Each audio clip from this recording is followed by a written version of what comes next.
Testing audio 1 2 3.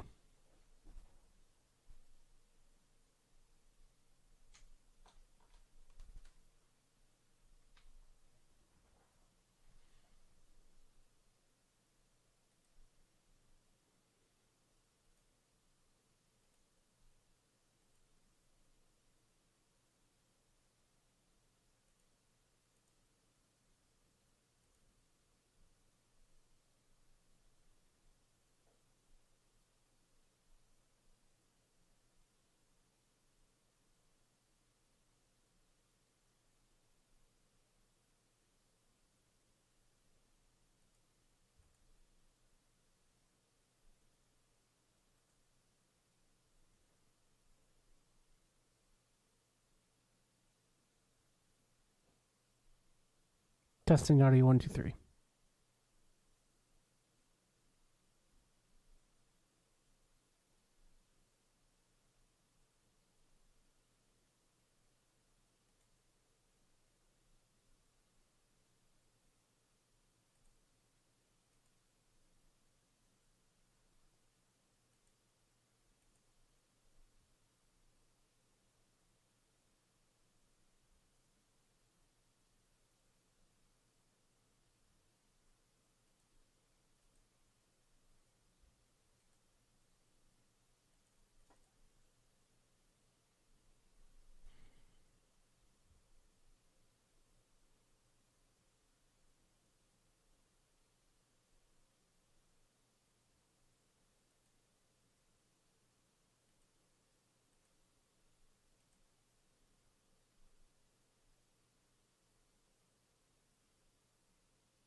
Well, this is just not, just testing audio real quick here. We'll get start in a few seconds.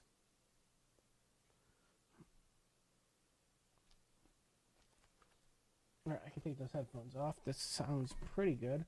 I've been using OBS and Streamlabs OBS specifically for streaming for those interested.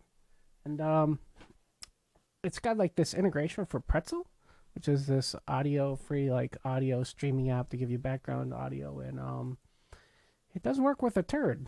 I don't know what to say. It's just not working. I've tried a couple different things, and it just, the audio either just fails altogether, and you know, I would be more than happy to pay for a subscription service for it if it worked, but since it doesn't work, I'm not gonna necessarily put money into something that doesn't work. So that's been a pretty big bummer. So that's been trying to figure out the last couple minutes why the audio does not work on the stream, and I'm not really sure. Probably have to YouTube or Google it afterward. I'm gonna grab a quick water, and then I think we can get going here.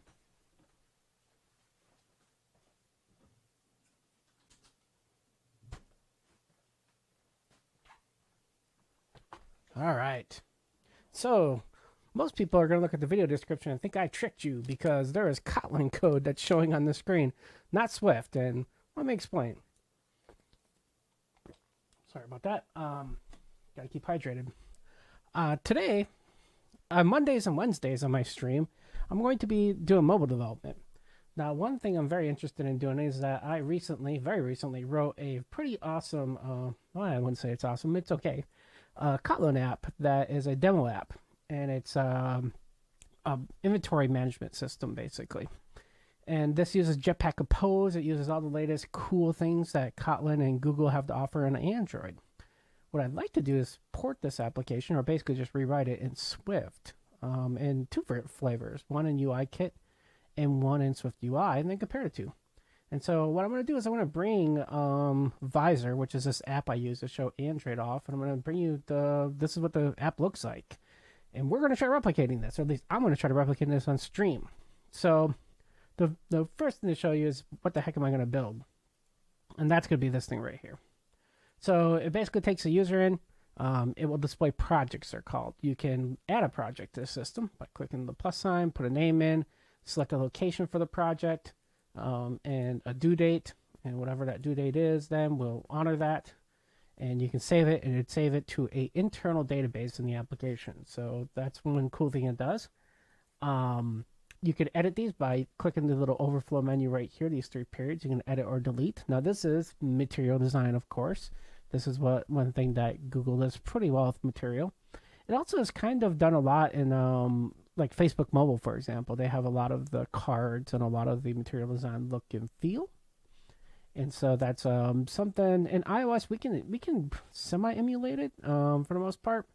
But in iOS, usually the design's a little bit different. Like in iOS, for example, one option would be to swipe, the swipe to edit it versus, or swipe to delete, right? Swipe can bring up some edit options and stuff. And that's a little bit more popular on iOS than on Android. And so that may be one way I can fix that UI. But when you click on these, you can drill in to what we call audit, and you can add an audit in, and that's a bunch of inventory items. And so that's the kind of cool thing that the app does. Now, on top of that, we have a bunch of different options here. And in the developer screens, you can add sample data, or you can just delete the database altogether. It kind of gives you an idea of who you're logged in as, and a bunch of just developer nerdy kind of stuff. For example, if I want to load more sample data, I can just click this button. And now when I go to the home screen, it'll just show me more random data. And that's really cool if I want to test things like scrolling. Now, of course, I'm just trying to use my mouse to scroll, and it'd probably be easier to just grab the phone. This is a physical phone. You can see then when I flick with my fingers, scrolling is a lot faster, right? So that's on a physical device. I'm using ADB. That's the Android debugger with our, I think it's called Android debugger. ADB is what the command is, and you can basically set it up so you can wirelessly debug your application. And then Visor is a program I can use to display it. And actually Visor, if you get the Pro version, which costs a little bit of money, but it's actually worth it, you can also do this on your iOS devices. However, I would say that you can use QuickTime, and that's free. So I just use QuickTime first. So It's got a bunch of different options. Like I'm not going to get into it today because obviously the stream is only 2 hours. But you can do things like replication between this phone and a server, and it will go through and replicate all the information and grab information from the server and replicate back and forth. That's part of the product called Couchbase, which is I'm a developer advocate at Couchbase. So that's something that our product can do when you do embedded databases. We probably won't get into all that today. In fact, today we'll probably just get into the point of trying to make that login screen work. Maybe get an authentication service up and a couple other things, and then we'll start building the other screens as we kind of bolt onto this. A little history for me, real quick. I've been a mobile developer since 2011. Did a lot of Cocoa development back in the old days, back when really long time ago. Obviously, that's almost 10 years. Well, it is 10 years now. And moved to Xamarin in about 2013 or 14. Did a lot of Xamarin native development for both iOS and Android. And it's the same API, right? And at least it used to be in Xamarin. Before Xamarin Forms, you could do like a UI table view. In fact, you could use storyboards with it. And if you go to my YouTube channel, you'll see that like in 2012, I did a bunch of videos of exactly that. I showed people how to take storyboards and build a Xamarin application using the Cocoa APIs, or the UIKit APIs, as we come to call them now. Cocoa is more of the foundation framework behind all the magic. And then moved on to Xamarin for quite a bit, and then went back to native and did some native stuff. And now I've recently switched jobs over to work at Couchbase here in the last 6 months, and got back into native development. So Kotlin is something that was new to me. Built this app. I've known Kotlin for about 6 months, maybe, well, a little bit longer than that, probably about a year. I've known Kotlin and really like the language a lot. It looks a lot like Swift, folks.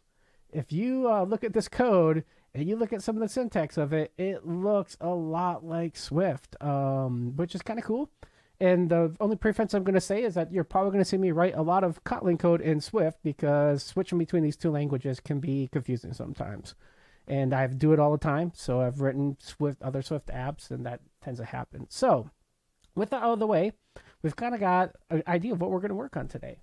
Chat is open. If you have any questions, go ahead and fire it off to me. And if you're watching on video demand, obviously you can hit up the chat there. This will be posted on GitHub, and you'll be able to get to the repo. I'll post a link out there to it, and you'll be able to go through and also use the GitHub issues or the discussion boards in GitHub. Well, that's something new that most people don't know about. So first I'm going to terminate this Android application. Then we're going to use Swift. We're going to use Xcode. So this is Android Studio. I'm going to go ahead and close that off. And then we're going to close the Android simulator here. Now, one thing I want to bring up is that I think GitHub's a better way to communicate with people. So in any of my projects, you're going to be able to just go to GitHub and be able to use the new discussions feature. So in GitHub, you can see here, I've got some work stuff there, but I'm just going to go to my area. So let's go to my profile here. And you can kind of see here, so for example, where's my Kotlin app? So this is the Kotlin version. And if you want to ask questions on it, you can just click discussions, and you can just add a new question on the discussion form. And it tracks it in GitHub. It makes it so everything's a nice, neat one spot. And maybe you're questioning some of the code, you can link directly to the line number in here. It's pretty cool. Obviously, if you find a bug in the code, if you're reading it, you can put an issue in. So GitHub is pretty great. And you'll be able to use that if you want to interact or have questions or anything like that. If you're watching this video on demand, of course. If you're live and you have questions, just throw it in the chat. All right, let's see here. So let's get started by opening up Xcode. So we're going to be using Xcode 12.5.1 today. I do have Xcode 13 installed, but I am finding that Xcode 13 is pretty painful. I think everybody would agree with that it just takes forever to launch, and the telesense sometimes breaks. It's just not been fun. So let's go ahead, and I'm literally going to start this like cold turkey, like brand new app. So I'm going to say iOS. I'm looking to make a app. That seems like it's right. And let's go next. And so we're going to call this inventory. And for right now, we'll keep this naming. Okay, we're going to do storyboards, app, UIKit, Swift. All this seems good so far. Let's go ahead and click the magic sauce here and see here. I'm going to put this in a folder on my computer. Let's see here, developer. I want it in developer. Nope. developer. That's weird. Why is it?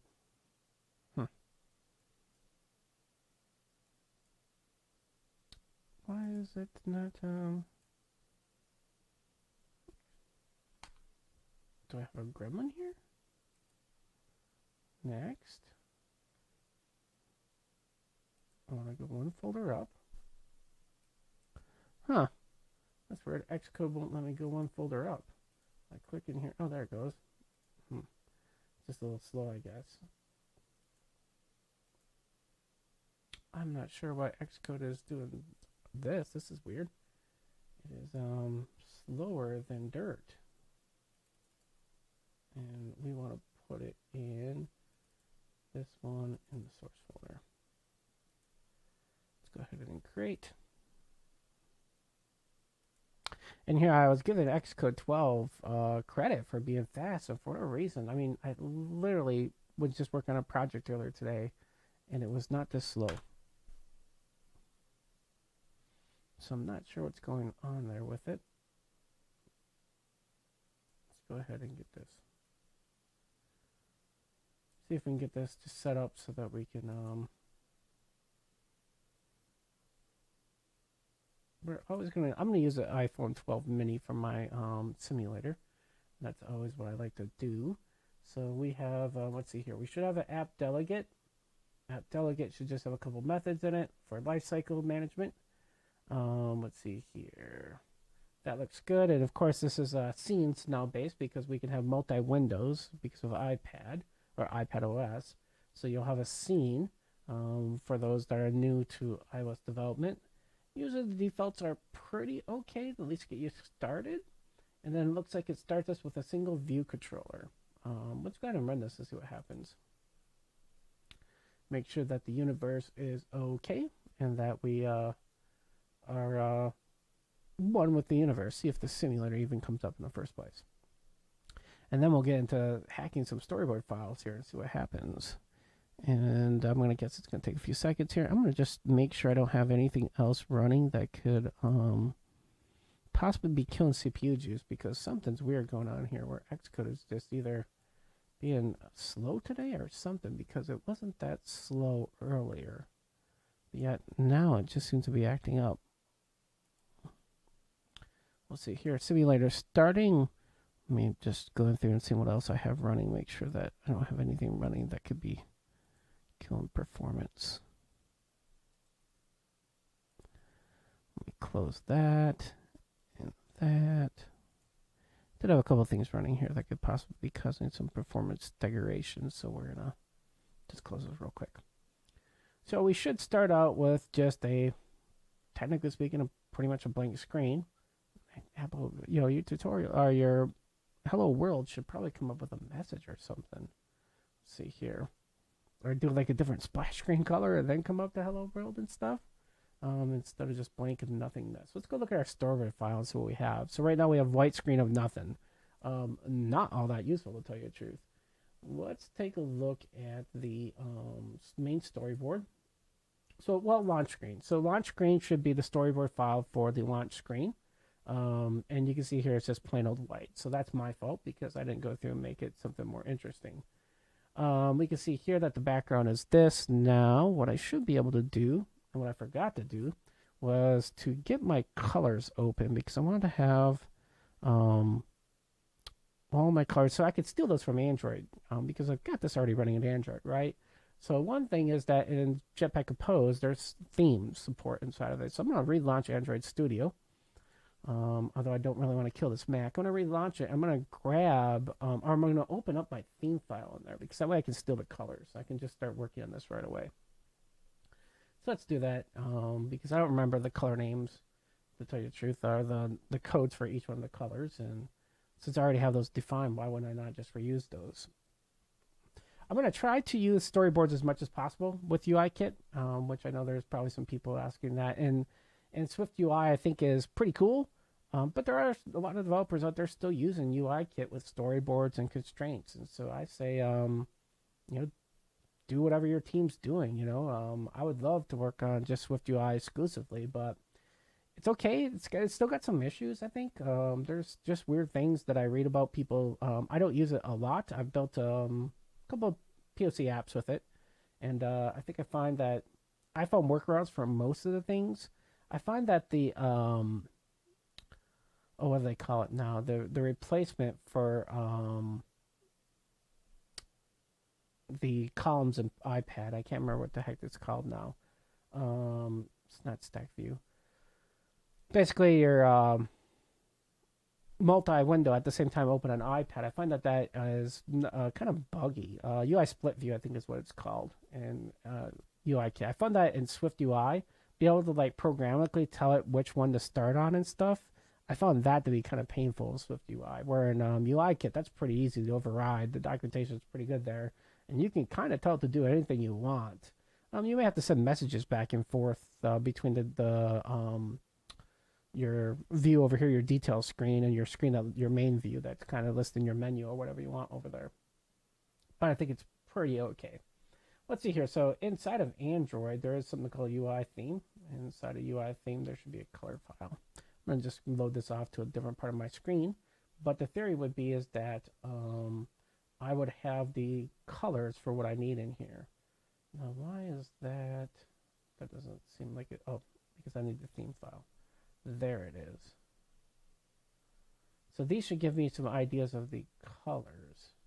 Although that doesn't, technically speaking, look right to me. I'm defining purple when I know for a fact that the color that I want is red. That's weird. I'm going to load that off to the other side of the screen here. And that way I can just kind of use it to find those colors.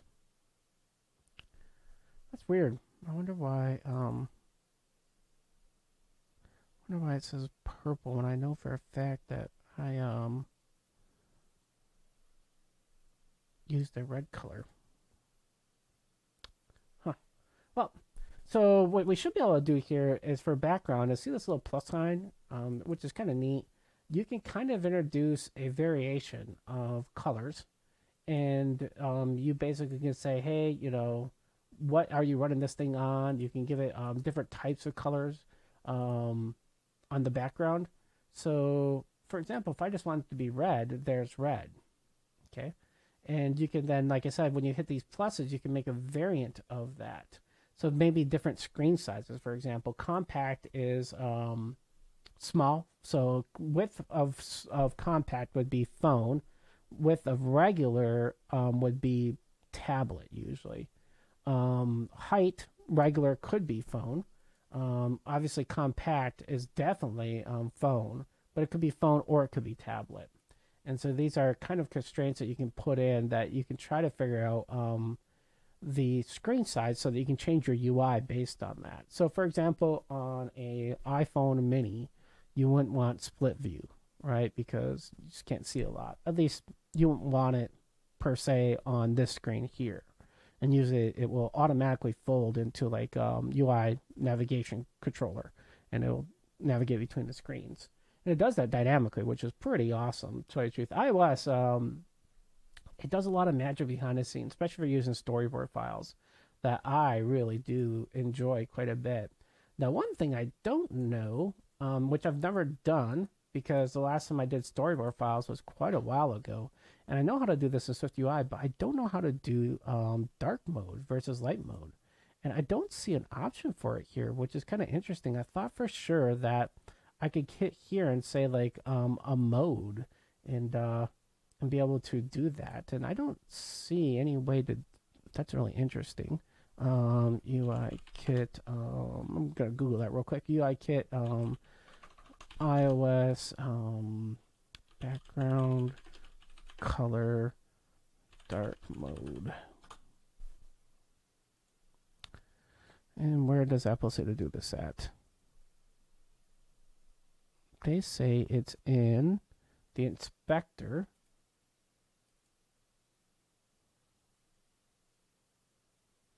I really don't see it here. Got some Apple documentation open. select my view.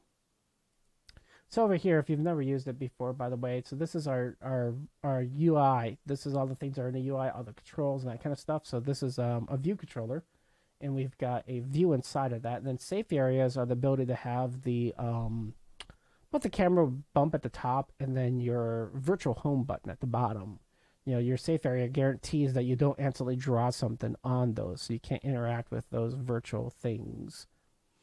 And that's why we have the safe area. You can attach your constraints, we call it, to that safe area. And that's why those exist. But I thought for sure there would be an option in here that says, you know, in here they say appearance is it called. And they say an appearance, oh, I see what they're, oh, okay, so it's almost the same thing. I take that back. There is a way to do it, and it's an asset. They're saying in here, you basically make a color inside of here. So I should be able to say new color set. And I can say then, we'll say background. We'll call it, what do we want to call this? We want to call this, this is our splash screen. So splash screen. And you can see here, this is any appearance, and then this is dark appearance. So for both of these, we probably want the same color, to tell you the truth. And then what should be able to happen is that when we go into here, see that we can set the color then. And that makes sense. So you just go to this little switch icon, and you can say it's universal versus one platform or the other. And then we can just set the color to whatever we want.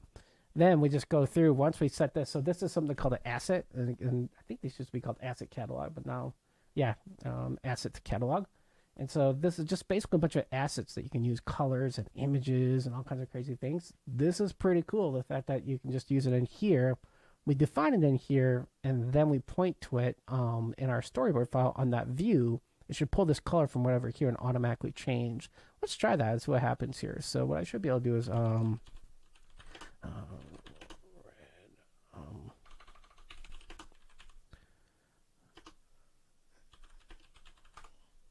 let me get a color real quick here.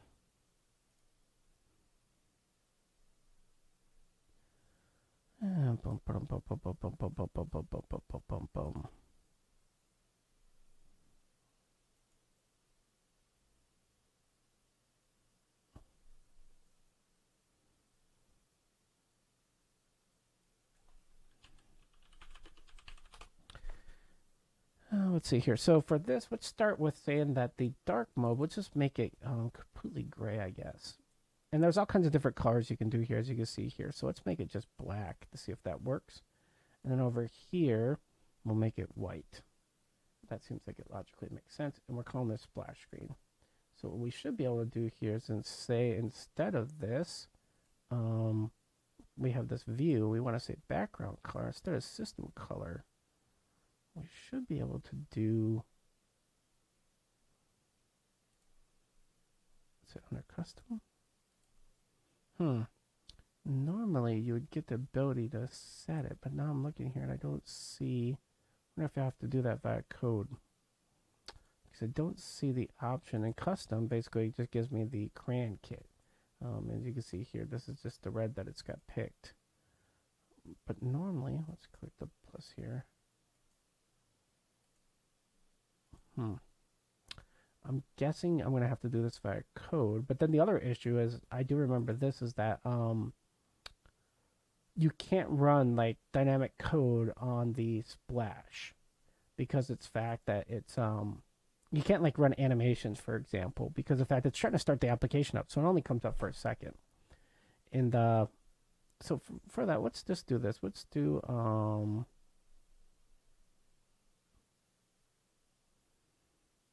yeah, let's just leave it right and see what happens.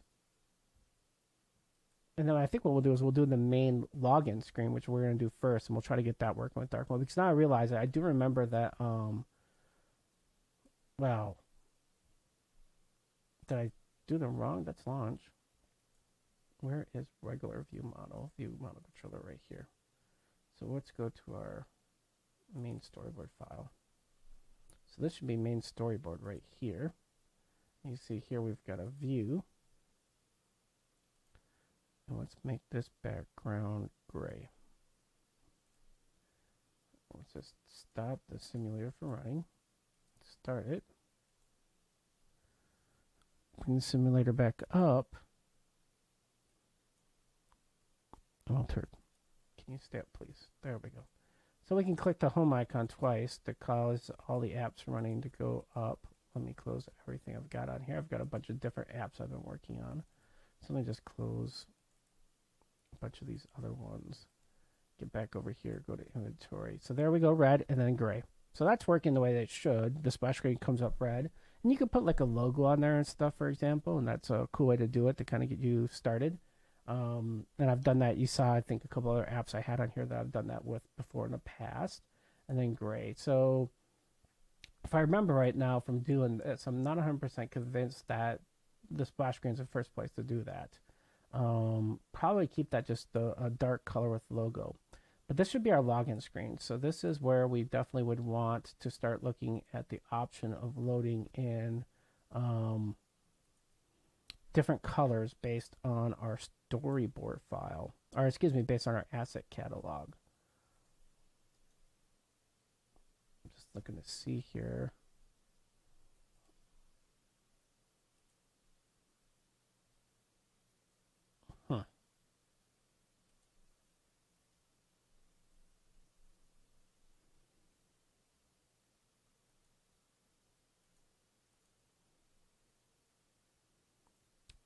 So this is where we can add things like so if you go up the navigation tree here, we have a safe area, then we have a view and a view controller. So if you're new to iOS, view controllers run the view. Okay, it's a MVC, model control viewer. So the controller kind of is the orchestrator between the model and the view. Now there's other frameworks out there like RX Swift that will add bindings, and I probably should add something like that in. And there's another framework called Combine that Apple has written. All these come into like adding view models and adding patterns around segregating your view code away from your model code. And really all this comes down to is trying to make it so your code's easier to test. And usually make your code a little bit more stable because you're separating concerns. If you just throw everything in one file, it's kind of chaos. And when you're trying to manage that app long term, it can be a pain in the butt, to tell you the truth. So a lot of times we try to segregate our code, for one, to make it more testable, but then two, also to make it so that it's easier to manage, which is an important thing. Let's see here. So the view controller, this is the storyboard ID. So if you need to call this view controller out from the storyboard, like via code, you need to add a storyboard ID in here. Now, normally what I do is I rename this thing right away to something outside of view controller. And I probably need to do that. So I'm going to refactor this and rename this. This is going to be called login view controller. And I'm going to right away just start going to town here and starting to set up this project the way that I normally set up most projects. So I'm going to add in a new group. I'm going to call this features. And every development team will set up their code differently, right? I'm not gonna preach to you and say that there's one way versus another. However, I am going to write this. I'm going to set up my project in the way that I like to do development. So I'm going to do another group in here, and this is going to be called login.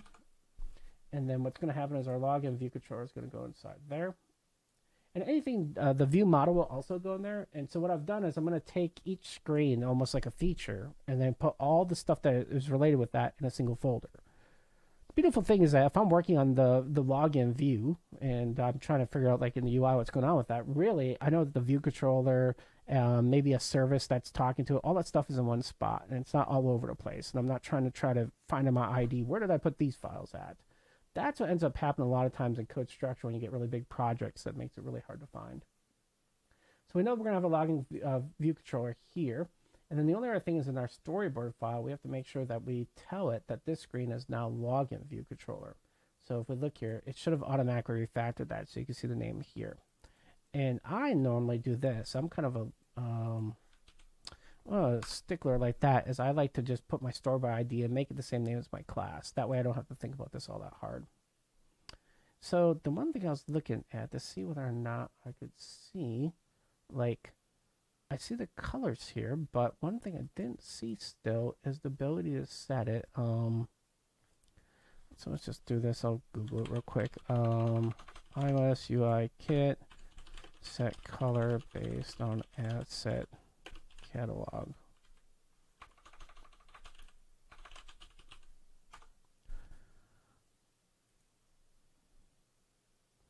Somebody has it in here, but it's all they're saying all Swift code.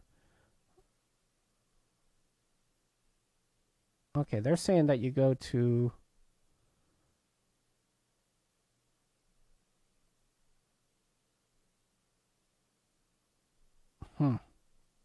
they're saying that it shows up and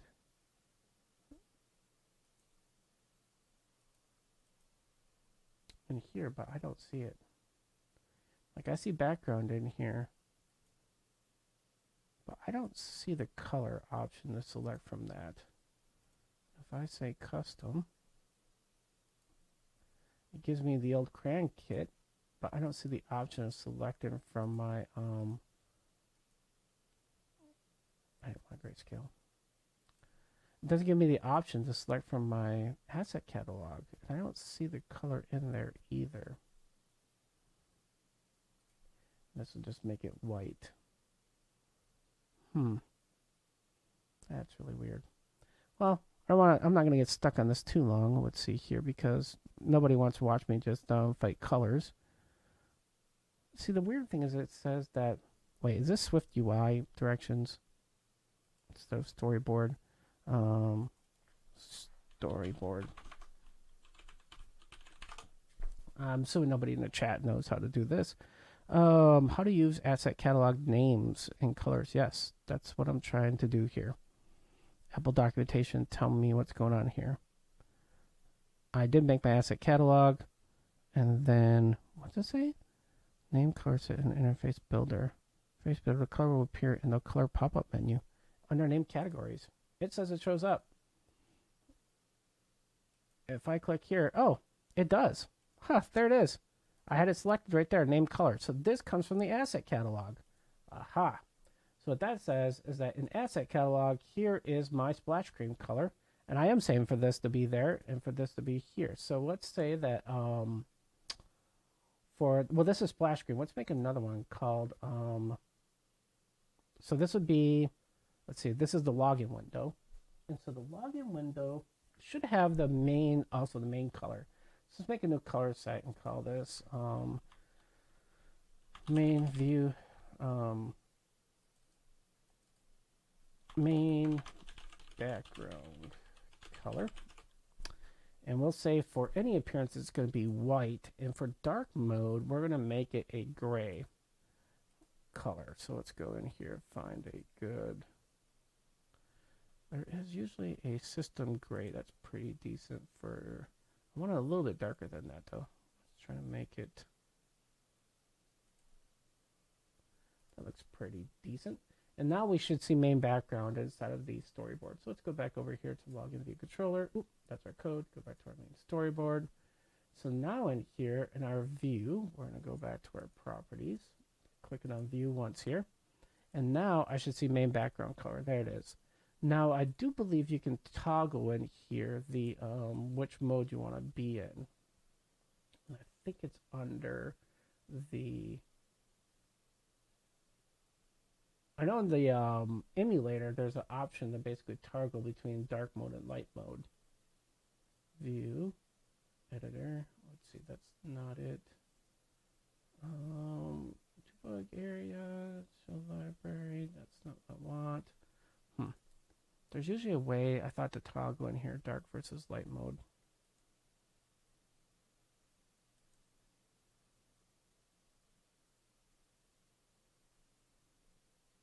These are all of our constraints and stuff. I know that down here, this is where you can change your phone, like view as iPhone. And you'd think that right here, this gives you all the constraints. So if you've never done storyboards, this can get really complicated fast. So these are all the different devices you can test on. You can basically set like what orientation and stuff do you want this to be, so you can figure out the constraints for it, which is what we're about to get into, because we need to bring a view into here. And then that view, we're going to probably want a different color. If we look at, where's my Android version of the app? I want to say that the, since I did the Android version of the app. But I want to say that the box inside of the login is a certain color. No, it's not. I didn't make a color inside of it. I just made it all flat, so it's all just one color. But normally you could put like a little square in there and make it look nice and have it popped out and stuff. And I think we'll probably want to do that in here. Now to do that, we have to add in a view. Now, and then we'll have to add some constraints. So this little plus sign up here, so you add controls in, and then it gives you this little search window that you can search for. And this is something we call view. And we can add something called a stack view when you want to add views on top of views.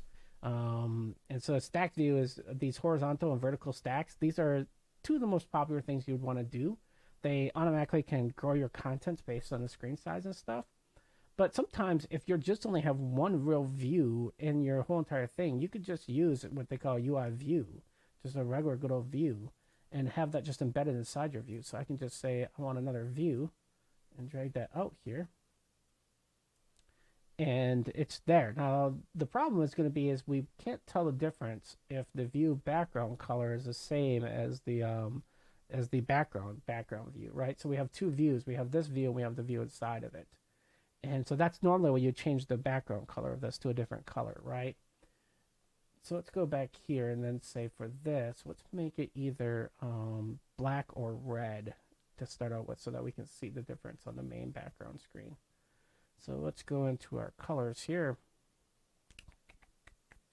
Let's make this a red. And now if we were to go back to our storyboard file, we should see that that's red with a white kind of box on it. Now, out of the gates, this is going to get really tricky real quick. Like, how do you guarantee this looks great for all devices? You know, that's honestly, this is the thing that you will probably struggle all the time with as a mobile developer. So, for example, do I want to make it this big and stuff? I'm going to cheat a little bit. I wouldn't say cheat. That's a bad word. So if you look here as I'm dragging, iOS is also kind of giving me some like guidance, like how, see that little blue line? That's telling me like the margin basically. It's trying to tell me what they think would look good if I make it that. So this is basically could be a box now that I have my controls inside of. I can put a logo up there first, and I can eventually round the corners and make it look all fancy and neat. But to start out with, the real problem is going to be is if I switch devices, this thing is not going to know how to shrink and grow based on the screen size. And what I mean by that is if I were to automatically switch over to a different screen size, for say for example tablet here, look at that. The square's all screwed up. That's not cool, right? I didn't expect that to happen. Well, I did expect that to happen, but if you're a new developer, you're like, well, wait a minute, that didn't work the way I wanted it to. It should be like when I was on that phone. And I went to a different phone, and now it looks even different, right? So it's like, wait a minute. Now you're back at the phone that you originally threw the square on, and it looks all right, but it still doesn't seem like it's right. So how do we solve these problems? Well, that's what we call constraints. And constraints are this little couple different icons down here that we can add in to tell it, like, how do we want this box inside of this view to interact? So we have a view inside of a view. What we want to do is we want to put some rules that says this view should interact with the outside view, that's its parent view, we call it, in a certain way.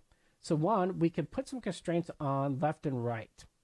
And so you can see here that we're going to say that the left and right, we're going to constrain so that the box will always be at least 20 pixels from the left side of the screen and 20 pixels from the right side of the screen.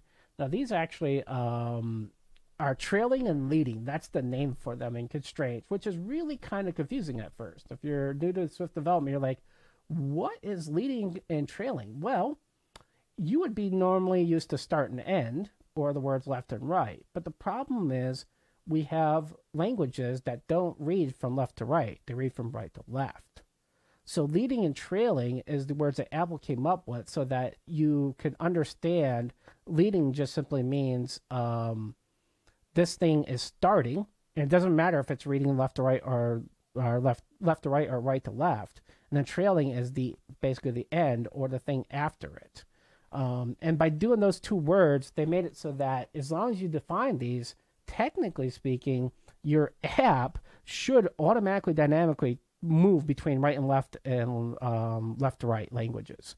So if you set up your constraints and everything right, your app actually is pretty cool, at least in iOS. Though in the later versions of Android, at least with Jetpack Compose, you can do this also. And in Android prior versions, you can still do it, but it's a little bit more work. You have to do a bunch of resource files and stuff, which is not my cup of tea. But so how do I set these constraints? So one, I'm going to set a constraint by hitting this little red bar. These little red bars tells it to anchor to this part of the screen, 20 pixels over. So now it no longer matters how big or small my screen grows. That box is always going to be anchored 20 pixels over. Now 20 pixels is a lot. I'm actually going to make that a little bit more so that I can make it a thinner box. So let's try 40 pixels. Oop. I meant to hit the set on that and I did not. So you have to have your view control, your view that you want to constrain. So right here is the little box inside of the box. You have to click this icon here, and then you have to make sure you hit the set icon. If you don't hit the set icon, it will not set those. So I'm going to put 40 in here, 40 in here. You'll see the two red lines right now, and you'll say constraint to markets, and I'm going to add those two constraints. Now you can instantly see the box shrunk down, right? But the thing that should happen is if when I go to tablet, the box should stay the same size. See how it grew and how it shrunk? So it's now smart enough to know that it's constrained to that screen size. And so because of that, it kind of has a calculation to know how big to make itself. Now the problem is the width and the height now. And the height, so normally what would happen is in this world is I would constrain the width and height to I'd constrain the height to a certain height on a login window, regardless to whether it's on a tablet or not. And some people would even argue that you do it with with the width, that you can add that constraint in. So instead, you could have what we call a width and a height constraint. Okay, and so that's another option. So if I didn't want that previous constraint, now the problem is that these constraints are already there, and you have to see that they're right here. So for example, if I want to change these constraints, this is where you change them. You can't go back down to the editor because they're already set. And if you were to try to go down to the editor, it'd make two more constraints. And that would get really frustrating because you're trying to fight like all these different constraints and figure out what the heck's going on in the universe. So that's something that I can definitely tell you over a period of time. Learning how to edit your constraints is really kind of one of the magic tricks to this. So you can see here, I've got two constraints here. Now, if I wanted to do it hard-coded, where I'm going to say it needs to be a certain width and a certain height, regardless, and then center it in the screen, which is another cool option, I could do that. I can delete these two constraints, select my box again, but instead of doing the attach to the screen, I can say my width is always going to be 200 pixels and my height is always going to be 400 pixels. Now these are some pretty normal numbers, right? And that should, technically speaking, get me a box that regardless should be the same size. So now if I go to my iPad, you'll see here that it's still the same size. And if I go to my phone, it's still the same size. If I go to my super dinky phone, it's still the same size. Now, of course, now it's too big for the entire screen. It looks like on this really small, I don't even know what that is, that iPhone SE. So the iPhone SE is giving us iPhone 4S. Well, we don't care about the iPhone S. We care about the SE second generation. We're going to say we only want second generation and higher. So if I were to move this up, does this work on the SE? That does. That would technically speaking work. So now we only have one last problem, is that we need to get this to center horizontally and vertically, right? So if we go back to our view, we need also that option. Now, what we could do is we could say add missing constraints, and you could ask Apple to just kind of take a best guess of what you were looking for. That sometimes works and sometimes doesn't, to tell you the truth. I have been burnt by that before. But there is this option for alignment, which is super cool. Now, this gives you the ability to say, hey, just horizontally center in my container and horizontally vertically in my container. What this will do is it's just going to say, hey, I know the big box, the size. Now just make this thing horizontally centered and vertically centered. So I'm going to add those two constraints in. And instantly now we have a totally different picture here. We can see here that regardless of the device size, my box will stay in the center at all times. Now, the only issue I have now is the constraint has somehow ate my first constraint, which was on the width and height. So that, look here, if you look here, we've got our two center constraints, but we don't have our width and height anymore. So we need to add those two constraints back because we want the ability to say that this is 200 by 400. So we'll add those two constraints.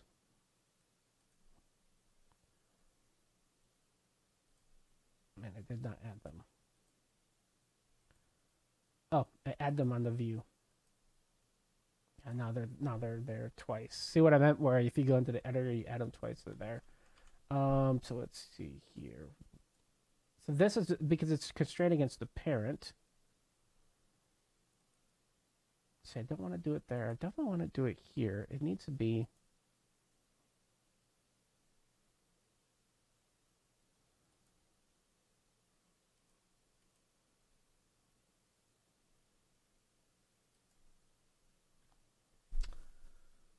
Will this work?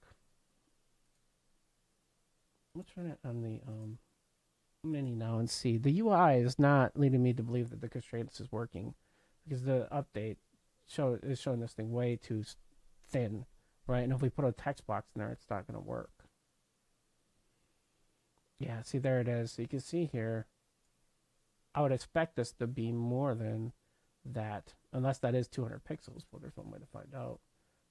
We can just stop this. Go into our constraint. Instead of 200, let's make it 400. Oh, it is working. So that was 200. Let's make it 300 then. 300 looks a little bit more decent. Let's make it 320. That looks pretty decent. Let's see what happens if we switch it over to a bigger phone, smaller phone. It seems like it's working. So it was working. The constraint was working the entire time. The only problem was I basically just had it 200 pixels. It wasn't enough that I liked the look of it. So right here we have our iPhone mini. Let's boot it back up. And then let's look at it in dark mode and see whether or not. We should be able to switch it dynamically. There is a feature in here. Where is it? Device. There is a toggle for it.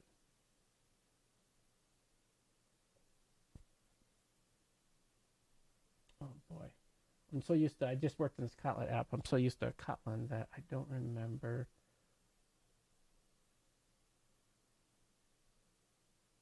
I guess you can go into the simulator and change it in the system settings, but I bet you maybe it's here.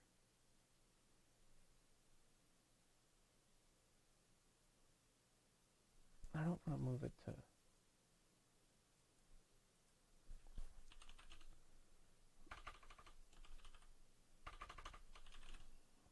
There it is. Toggle appearances. Command Shift D to toggle between light mode and dark mode. Well, folks. Command Shift D. It is. And that didn't work.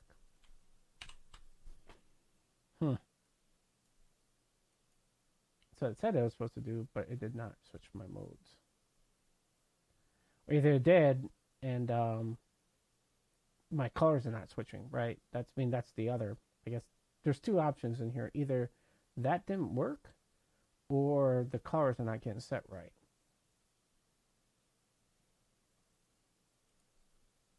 Let's see here, preferences.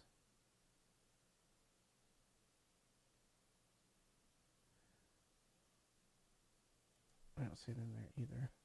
So this should automatically know if we switch left to right and stuff. It should know our box size.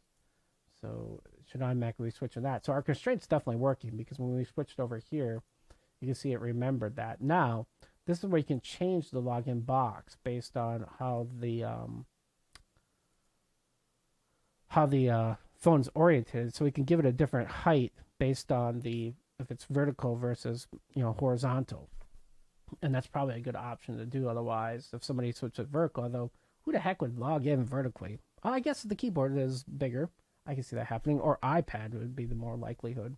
Is that when they're on an iPad, they can do that. And we can also change the size based on the screen size. But these are all cool options. I'm a little disturbed that didn't work though. That might command Shift B.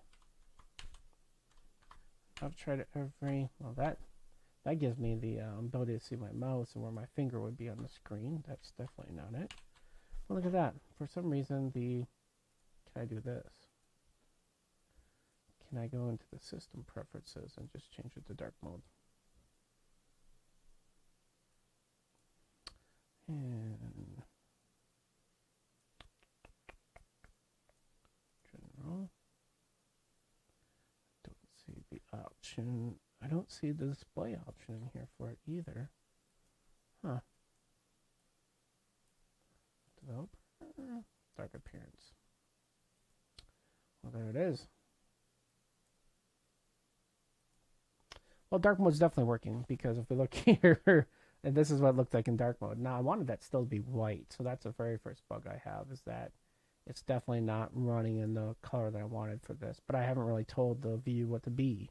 And so let's go ahead and do that here. So this view, we said system background color. That's the problem. Instead of just saying that we want it to always be white.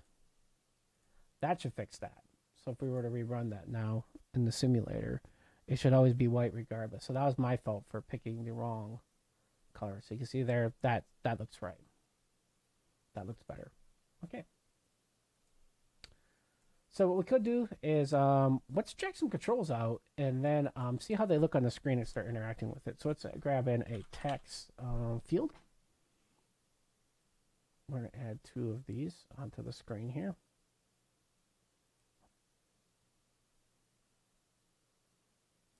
And it gives you these really great blue highlight lines that kind of gives you an idea of where the control should be, which is super helpful when you're trying to get like pixel perfect and make it look nice. And so you can do things like you can copy and paste, so we can have 2 controls like that. And then there's arguments of whether or not you should have a box above it that tells it what the box is, like the text box is, or do you just have a placeholder, it's called, right? And these can be done a couple different ways. So one thing you could do is put username in here, and then put password in here. And the theory would be is that when they type in the text, it'll automatically replace it. That's an option, right? And so that makes it pretty easy. Let's also add a button, a login button. So you can just basically add it in and drag it in here. It's kind of like SwiftUI, except for you're just dragging and dropping. And SwiftUI offers this, so I mean, there's very similar. If you ask me, there's a lot of similarities between these two. The biggest thing is in here, you're doing a lot of constraints button. And I could make, I don't want that button, I want that login. I could make this where this was just in a stack layout, and then technically speaking, just tell it to make them equal. It'd be there and kind of cool. But I'm looking for a more different UI. So I'm not going to use the stack layout. I'm going to force my UI to be a certain way. And what I'm going to do is I'm going to make some real estate up here for a logo. You know, what I want is a logo up here, username, password box. So once again, our constraints are now going to be the issue. And if we don't, well, let's watch what happens if we don't constrain this. So let's go to iPad. So actually, technically speaking, since this view, I constrained it already, this is probably, for the most part, probably going to work until we flip it vertically. And when we flip it vertically, that's probably when we're going to have the issue. And honestly, even there, it's probably going to be fine. It's vertical when we do like a mini phone. Let's go to phone here and do orientation to vertical. Yeah, so see the login button's cut out now. Now, of course, that's on a pretty small phone, but still, it's still not to my liking even here, right? This is, well, that's actually pretty close to being okay, but we're getting pretty close to the safe area, which is not cool. So we'd probably need to take a look at on vertical, making the height smaller, so that the login button still works, or disable vertical mode altogether. And that's another thing that some people do. They'll basically go in for iPhone and disable it so that you can't do orientations a certain way. Couple different ways to do this, you know, and each one of those has a user experience issue at hand, if you ask me. So most people don't understand about constraints. Constraints is just about giving iOS enough information to be able to say that it knows where to draw this particular thing. That's the goal with constraints. And so some people think that you need to connect this to like all the corners, like, you know, the left, the right, the top, and the bottom need to be connected. That's not true. In constraints, as long as it's like an algebra formula. You know, A plus B equals C. Well, if you don't know B, you can subtract C from A and get B's value. When the constraint system, as long as it knows how enough information about everybody else, if it's missing a couple values, it can calculate those dynamically. And that's cool. And so that's something to be known about that I think people take and they mess up. They think that it's a certain way when it's not. So for example, I can just say always make this login 20 pixels from the bottom. And then what I also want to do, so add that constraint. And then what I also want to do is I want to say just center horizontally and add that constraint. That's enough. So technically speaking, I don't have all the constraints, or I don't have it set up like fully, but I've told it, hey, set me up 20 pixels from the bottom, and then make sure horizontally I should be centered. So that should work, and it should guarantee that no matter the size of this box, login should automatically come for free and switch itself so it's always 20 pixels from the bottom. And in fact, we could check that by saying on our view here, when we look at our constraints, here's our constraints right here, right? But our constraint is for the size of compact and regular. So let's take a look at this and see if we can maybe make this a little bit different. So this is the width. The width I think I'm still okay with. It's the height that I'm concerned about on a smaller phone, right? So let's say what happens if the height is also compact? Well, in that case, what we want to do is we want to make this 200.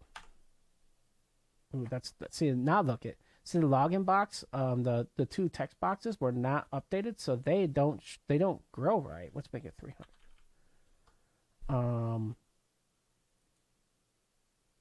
Oh, so we have to add the variation. I forgot to hit the add the variation. So let's go compact, and add 300 as a variation.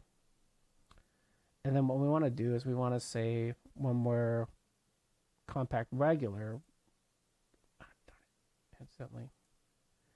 accidentally click there. So what we want to say is this is going to be 400 when it's regular compact. So add that variation. So we're saying when width is compact and height is regular, 400. When width is compact and height is compact, it's 300. And by doing that, what we should do is when the phone goes vertically, like this, we should be able to dynamically update ourselves. Now, of course, the real problem, though, is that the text box, the username and password, they don't have the ability to calculate where they should be on the screen. So we should make another... I accidentally clicked the wrong thing. I didn't want to make two of those windows open. I wanted to hit the plus sign above. Instead, what we want is we want a UI image view. Image view. Let's bring this up. This is going to be our eventual logo, right? So let's just drag this out for right now. We'll put some constraints on this also, and then we can kind of get this thing all compiled together in constraint land. This is the hardest part of iOS UI kit.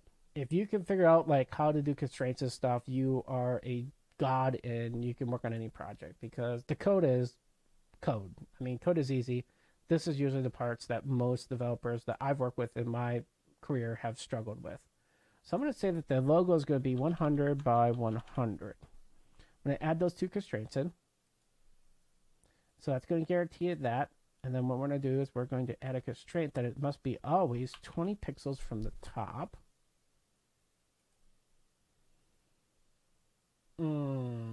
But I told it the wrong constraint.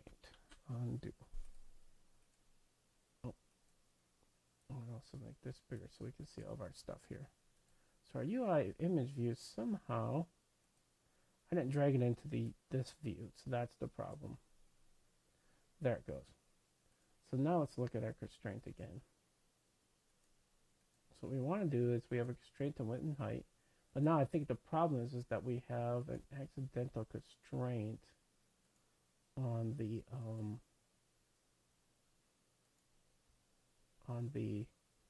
so that's login center.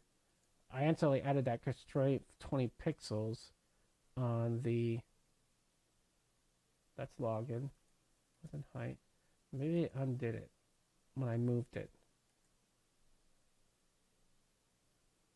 So that's the view. This is the constraint for. So let's add this, and let's add a constraint into 20 pixels from its parent. That should add it to whatever its parent is. There we go. Views without layouts clip, yes, they draw on top of each other. We are fully aware of that. And this, then, we just want to add another constraint in that says we want it to be horizontally in the container. And magic sauce, that's 100 by 100. Now it's going to be 20 pixels from the top, centered. Now, we don't know how big this box is, and we really don't care, but what we want to do is we want to say that this text box is a certain distance from this box. Now, this is where the trick of the magic comes in. And once you get this, the rest is pretty cool. So one, let's go in and add a constraint that says this is always going to be 16 pixels on each side. We're going to add those two constraints. That gives us a little spacing, and that looks natural. 16 pixels or points used to be the default for UI table view cell. And so I don't know if you knew that or not, but in a table view cell, if you look at the defaults, they come with 4 different cells that are out of the box. And 16 used to be that number, the default number over. And that's how I know that's one of the magic numbers in iOS. That looks pretty good. If you use 16 pixels for margin, you're almost guaranteed it's always going to look pretty native. Pretty much like any Apple app or meets the HID requirements. That's the human interface design its elements.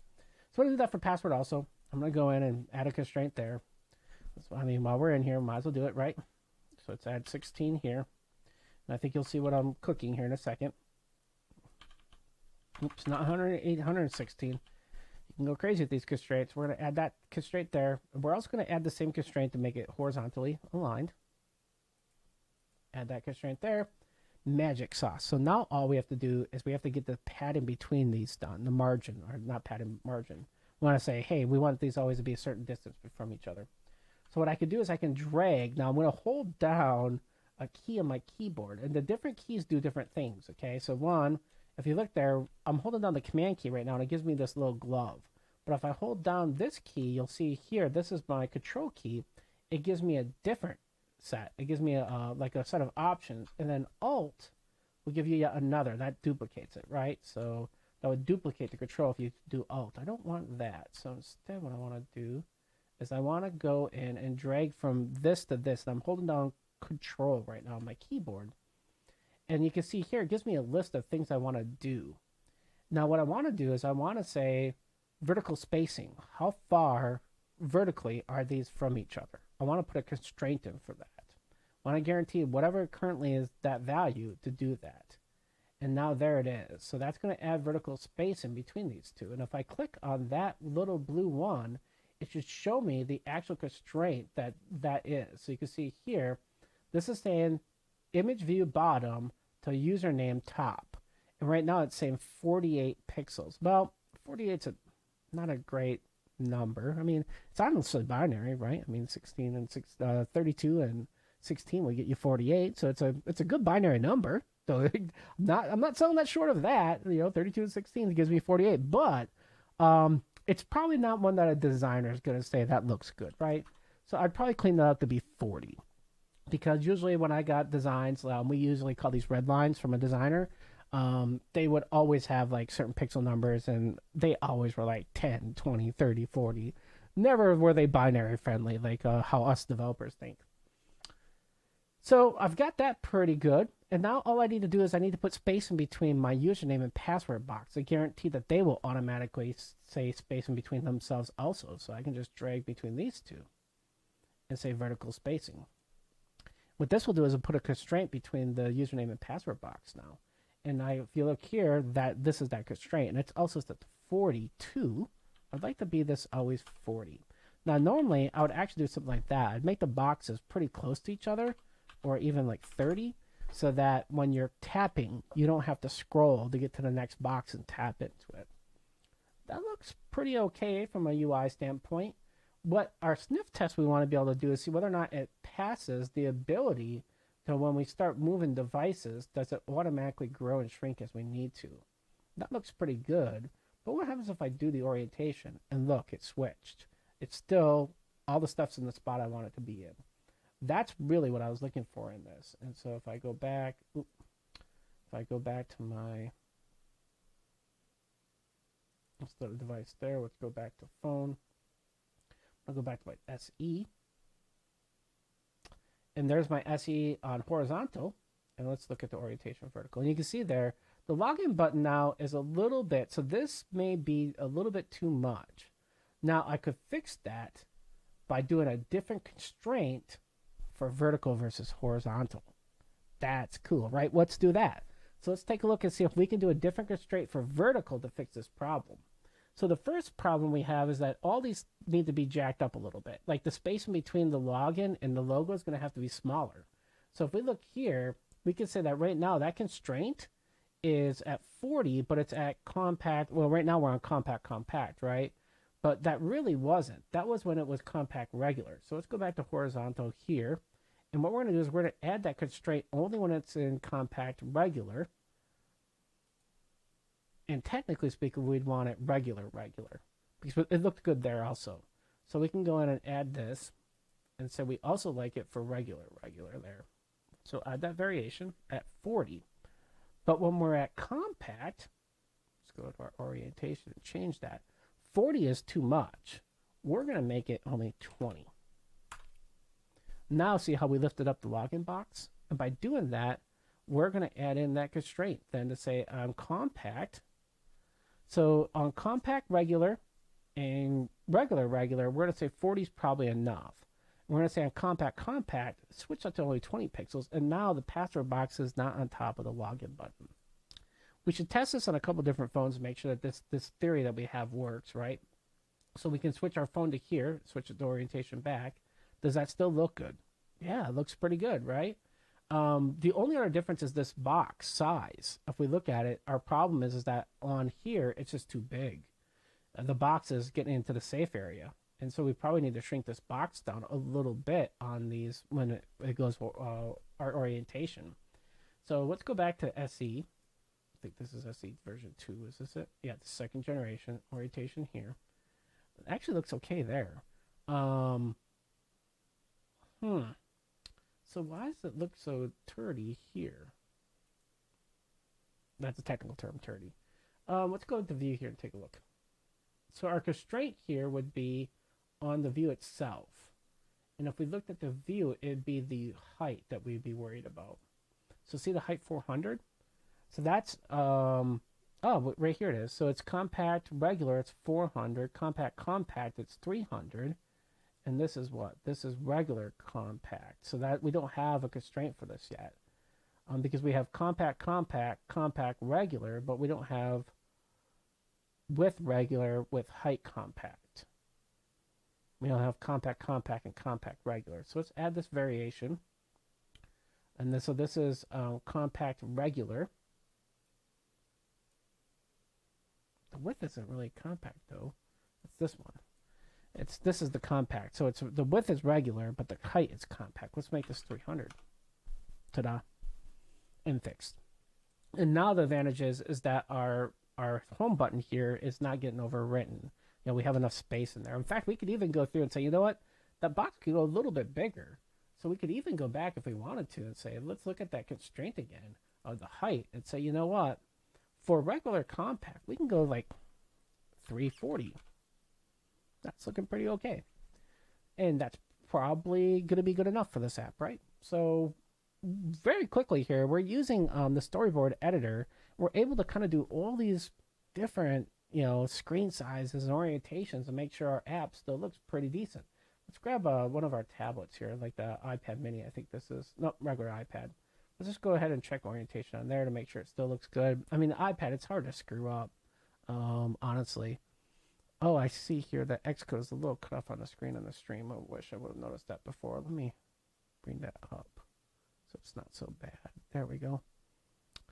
And hopefully I apologize for not realizing that until now. We also can take this view off the side so that we have more design real estate, and that should make this a little bit easier to see on you all. I apologize for that. That's definitely a growing pain that I just learned. That you guys may not be able to see the whole designer. That's terrible, but there we go. So we can test this now. Let's test all this on the simulator now. So let's go in and make sure that we're working pretty well. We're on an iPad or iPhone mini right now. And if we were to scroll, that looks pretty good. Now, of course, our box here looks terrible, like our text box. We got a lot of theming colors we have to fix for dark versus light mode. But this looks like no matter what way we flip it, it looks okay. I would normally make this. By the way, I would go into my info plist file, and you can make it so that it can't go upside down. Upside down is one of those things that you just pretty much don't want to support. I promise you that it's a pain in the butt to support upside down orientation because you have the notch and this and that, and it's just not. My recommendation is you support vertical and then horizontal, proper way up, not upside down. And you're going to be fine at your apps. And there is the ability to do that. It's actually pretty easy. In your main, at least it used to be, in your main project configuration, you would say upside down right here. Just uncheck it. And if you uncheck upside down, it will not draw upside down then. And that's the secret to that. So let's go back to our storyboard file here we were kind of working with. So today, really what we're just kind of doing is trying to make our login view look pretty great in all the situations we can make it. Not great, because obviously, I mean, still need to tweak those colors a little bit. Not 100% happy with them, to tell you the truth. But for just getting this set up to start getting ready for code and stuff, this is like half the battle. Is really going through and getting all the colors working right and those kind of things. So the reason why this box, when I looked at the two login boxes, I'm going to guess that those are the color is the background color for it is set on a system color. And there are different modes also you can make the text box. You can make it indented, for example, like that. You can put a border on it. So that's indented in right there. And then you also can make it circular. And these are the border styles. And this is out-of-the-box iOS stuff. And you also could change the clear button to clear the box. And that will change the keyboard also. And you have all kinds of options for your keyboard. So for example, here, the username box, I want this to be the keyboard type of keyboard type. I want this to have the @ symbol in it for email addresses. So I'm going to click email address there so that it comes with the @ symbol. And then for passwords, we can change the keyboard type to be secure. Where is it? Number, email address, name, phone number. There's usually an option. Secure text entry right there. Check that box. And we'll make the return key done on the password. And we can even wire this so that if they hit the done key, then it automatically clicks the login button, for example, which is something you should do. But I was thinking that the background of this right here, that's the issue at hand. It's set to default. And what we probably want to do is just make this always white.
Well, I am back, hopefully, folks.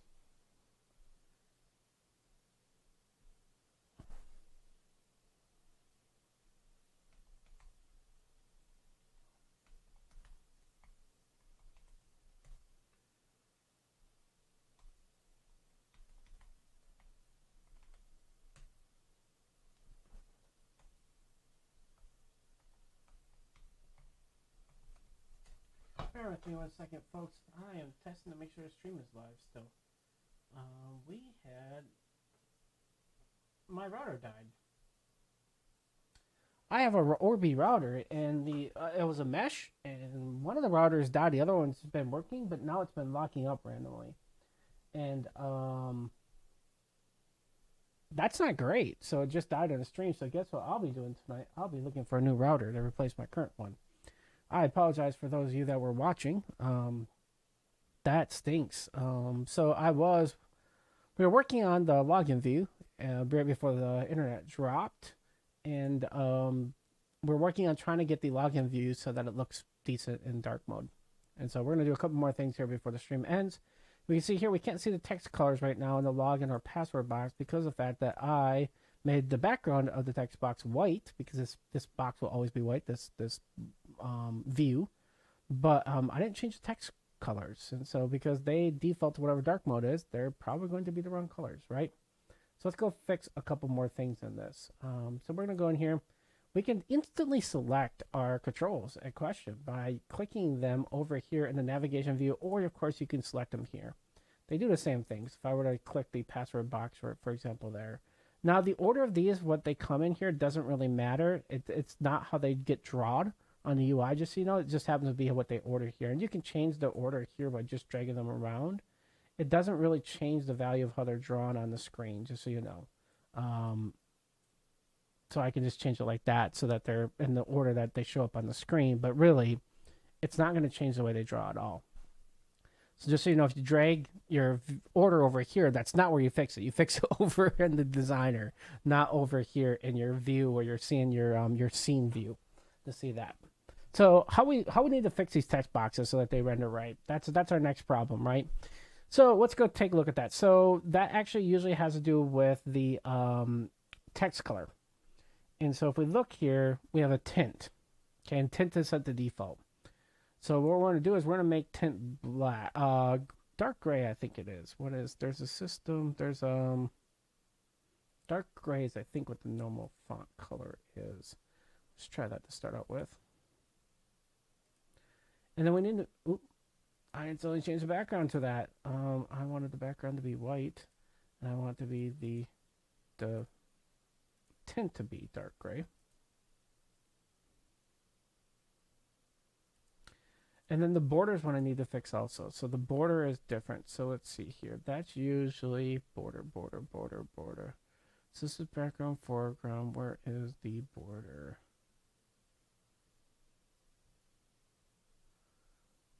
Well, the border's right here. I want a background image. Oh, this is probably the text color. Oops. Yeah, this is the text color. I screwed up. Make that dark gray. Also make that dark gray. Oops, not black, dark gray. Black will look in iOS, at least, anytime I use the black as like a text color on white, it does not look normal. It does not look like the normal iOS color.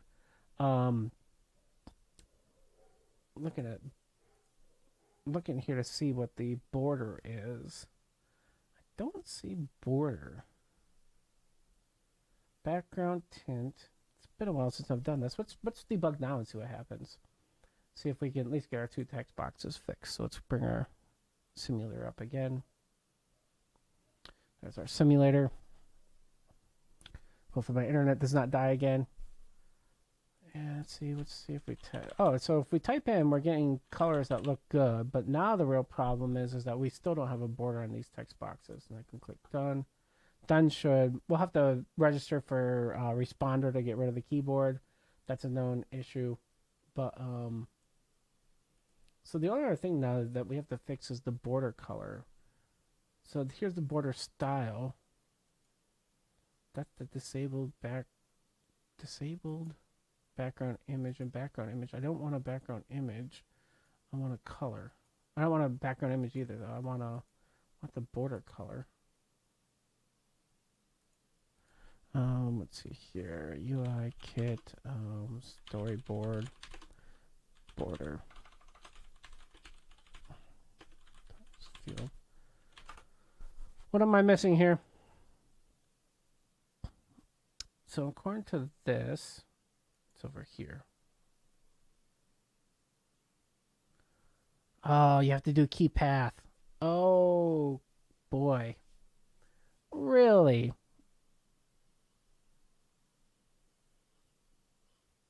Oh, no, they're saying, somebody's saying it's in the options. Well,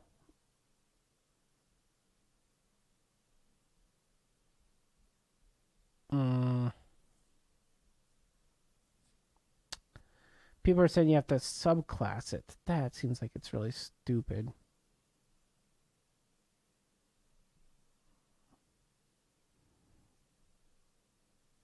I don't remember doing that last time. Can't you just key code this?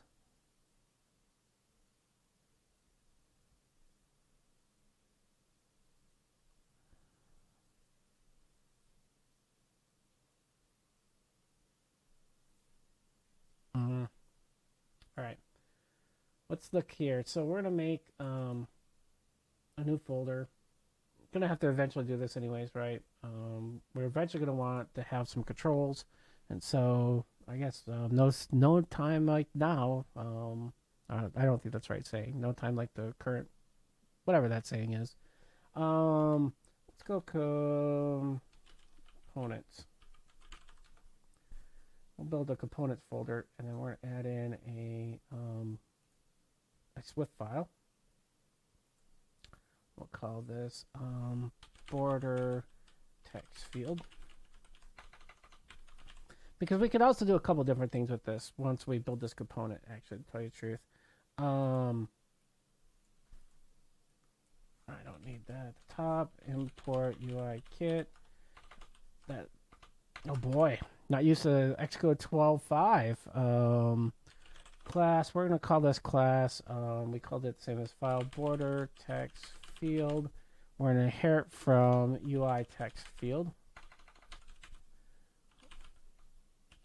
Why wouldn't autocomplete come up and tell me that? Why is UIKit just built in?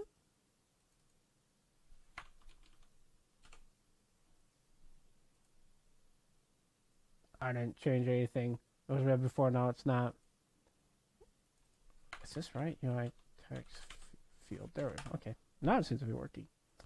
Weird. Okay. So, oh boy, are we going to get into some stuff here now, folks. For you watching this on video on demand, you're going to get into some, I wouldn't say clunk, but just some things that are really old.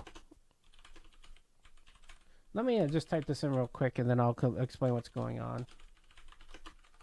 Oop. Did my brackets backwards. And what we say did set.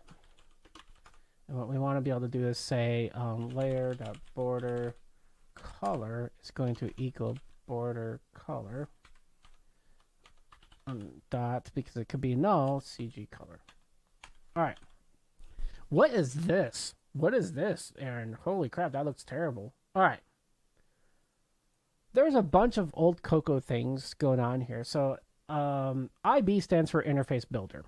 What you don't know is a storyboard editor originally was two different programs back in the old days of Xcode. We're going back to like version 1 through, I think, version 4. Those two programs. There was Xcode, which was the text editor, and they had another program that you design your interfaces in, and that program was called Interface Builder. And so anytime you see IB, that stands for Interface Builder. It was the old UI program that they used. And this has been around since the Next Step days, back before even Swift and Cocoa were Cocoa. There was another language called Next Step. That's why some of the really old objects have NS in front of them. That stood for Next Step. So IB stands for Interface Builder. Expectable means that we can inspect it inside of the UI and set values to it. Okay, that's what that means. There's also action, IB action. You've probably seen that before. That just simply means, are you going to run some kind of delegate, some kind of function or method when some kind of thing happens? That's an IB action. And that allows you to then connect it. And we'll see that when we do the button. When we go connect that button to an event, or a method, we'll see that live. We'll see that it'll say, hey, oh, okay, I want to wire this to that. And it'll write that code for us. I'll show you how to do that. So that's the very first thing we want to do. Now, the other thing that we could do is we could change the no, we don't want to do that in the text box. I'm sorry. So do we want to also make it so you can change the border width? I don't think so. Let's just do this. Let's save these two. I think that's pretty cool to get it started. Let's go back into Interface Builder. Now what we're going to do is when we inherit, see where we see UI text field here? So back in the storyboard file, I'm going to select that text field, and we go here. We're going to click on this little icon here. I don't even know what the heck the newspaper icon. I don't know what it's called. The identity inspector. If you hover over, I'll tell you what each one means. In the identity inspector, this is where you inherit from. And so since we made that new class, we should be able to select border text field. Okay. And we can do that for the other one also. So I'm going to select border text field for that. And now what should happen is we go back here, we go back to attributes, we should get the border color. See that? It wasn't available before, but now it is because we told it that's what we have. And so we're going to say border color, and we can set that to wherever we want. We want to make that dark gray. The same thing here. And now that we have that new border color, we can set, let's go ahead and do that dark gray. Now, if we go through and run Magic Sauce, Puppy Kittens, and Rainbows, we should hopefully get a border background color. And we still don't have a border background color. Why don't we? Because that is dark gray, and that border is definitely not dark gray, right? Is it because... did we not save? No, that's set to dark gray. That's also set to dark gray. Those are both right. When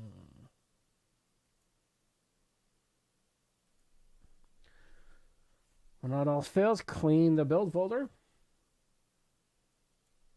Try another build. And see if that fixes it. The border width might be 0. Turd. That's a good point. That's a very good point. It very well could be 0. Huh. Well, we can fix that too. Over here, we can make another IB inspect. And change our border width. We'll just say border width. And we're going to say that this inherits from a CG float.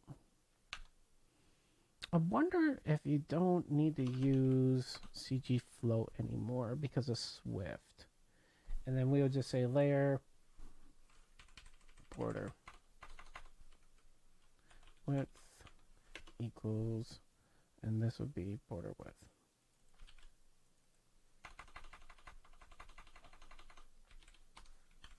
Wait, did I do this backwards here? Let's take a look here. Layer border color equals border color, border color. That would be this. That's right.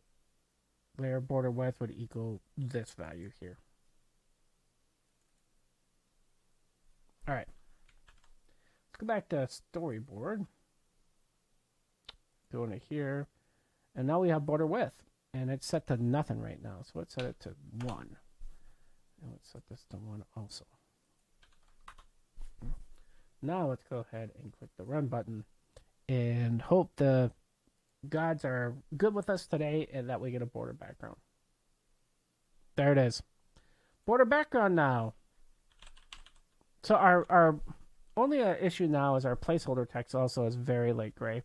But notice that that black is dark gray, but look how black it is. I mean, it just looks really black, even though it's not. That's what I was telling you that in iOS, when you pick grays, you got to watch out because a lot of times they look black. Um, and if that's not what you're looking for, that's going to be really jarring. So let's change these to be light gray instead.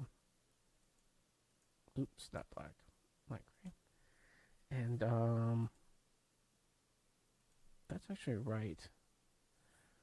The placeholder text, I'm going to have to think about how do I fix that. That may take a little bit. I don't think I've ever remembered doing that.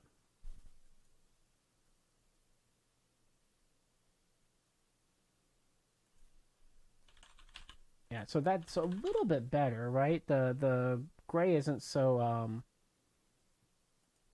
in your eyeballs, but it's still very it's very too gray for me still. Let's go a little bit lighter. System gray 2.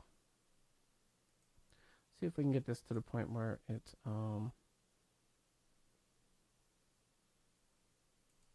make sure those are the same. System light gray 2, system light gray 2. That looks good. Let's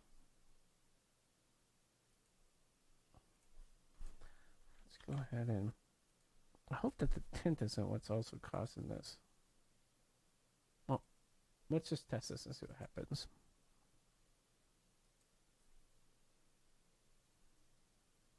Yeah, that's still way too dark. Is it tint? What's causing this?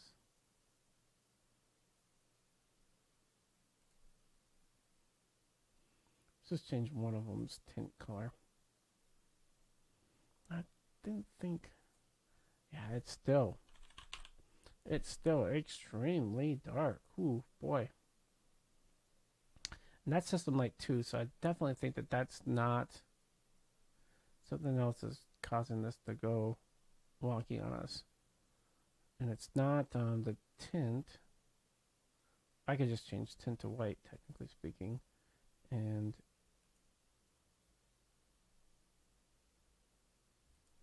if it was tint that was screwing it up, well, the white tint would show up often or show up obvious, right?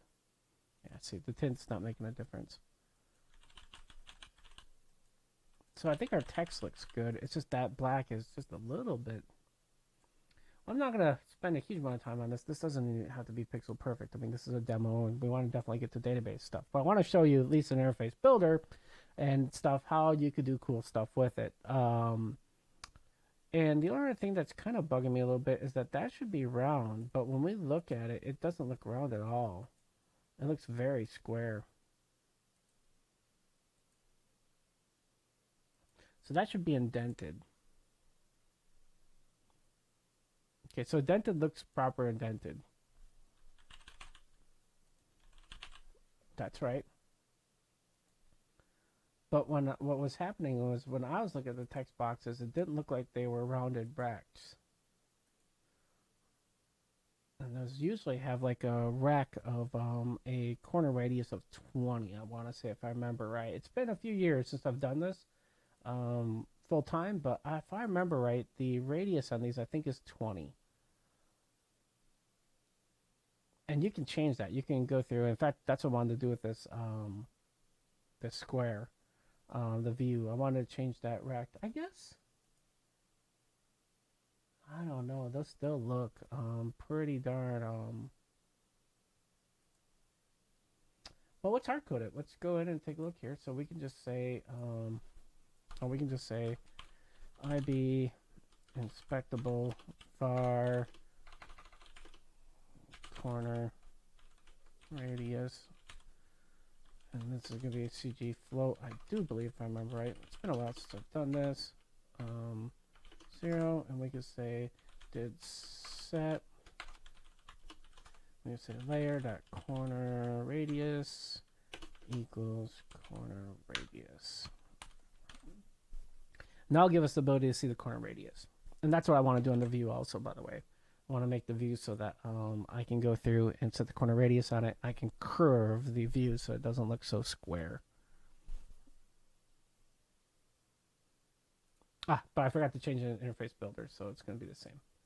So now I have to go back into main storyboard and go into our text box. And now our text box should have a corner radius. We can make that 20. If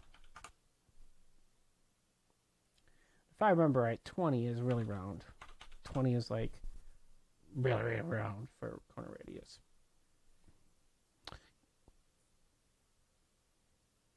Yeah, see what I meant, but that was really round.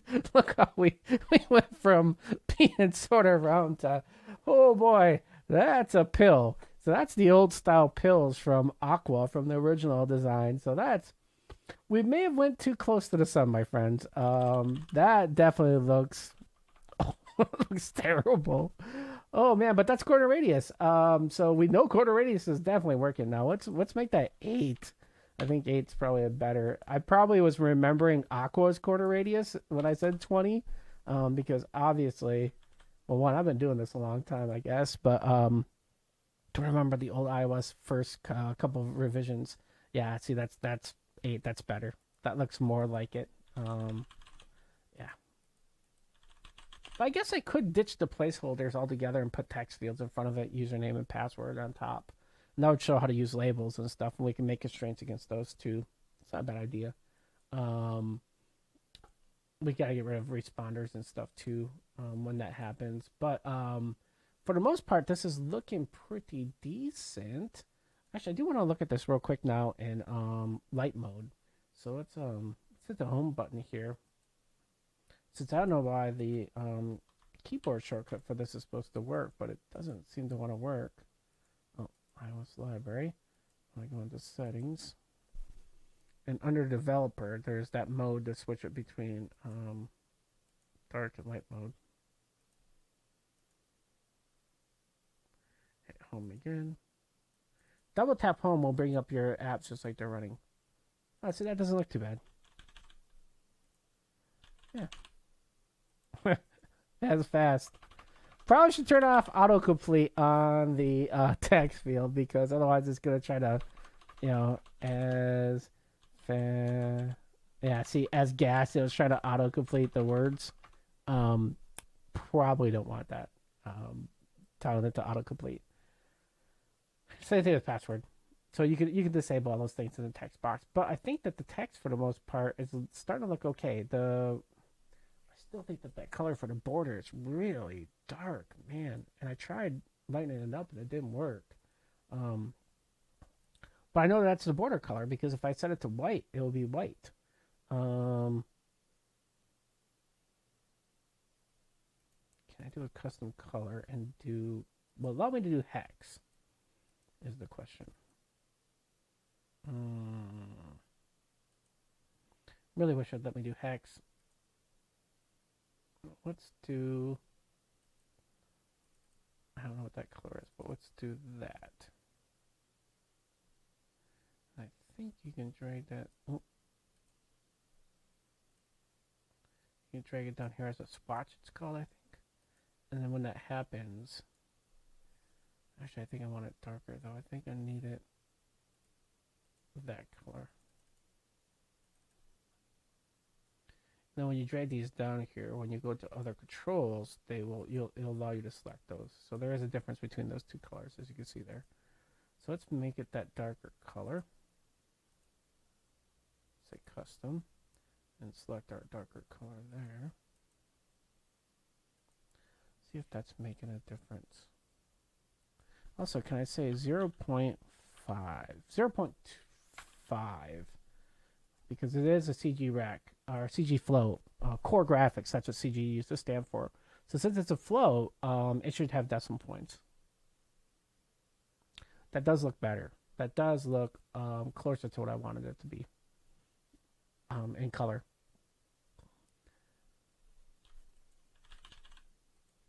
It probably looked pretty decent on a phone, to tell you the truth. Still not 100% the color I'm looking for, but that is really close.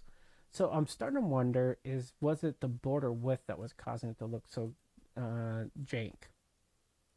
I know I'm spending way too long on this border stuff, so let's not spend a huge amount more time on it.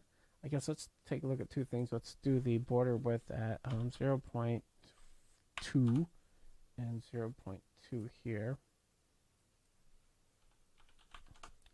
And then let's do go back to light gray instead.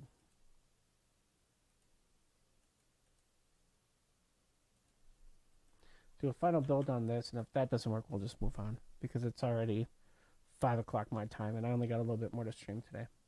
That doesn't look too bad. Yeah, I say for today's stream that's gonna work. Switch back to dark mode.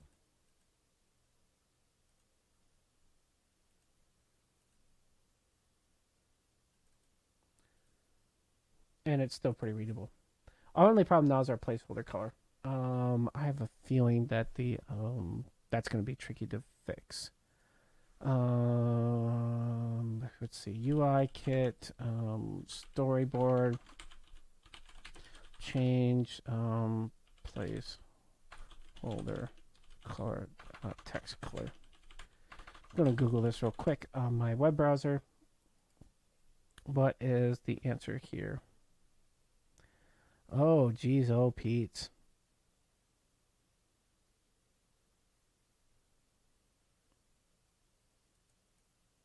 Boy, oh boy. Yeah.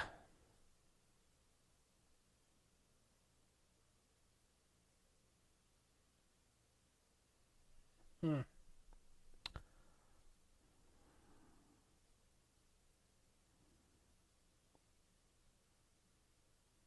It's saying that you have to change Xcode. There's no way to do it in Interface Builder.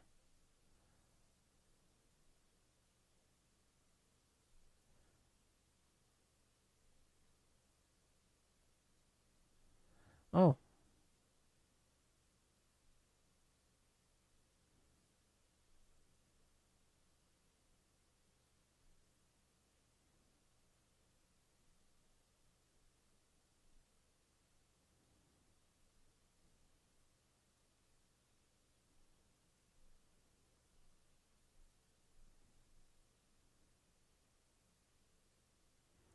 I guess you can set it.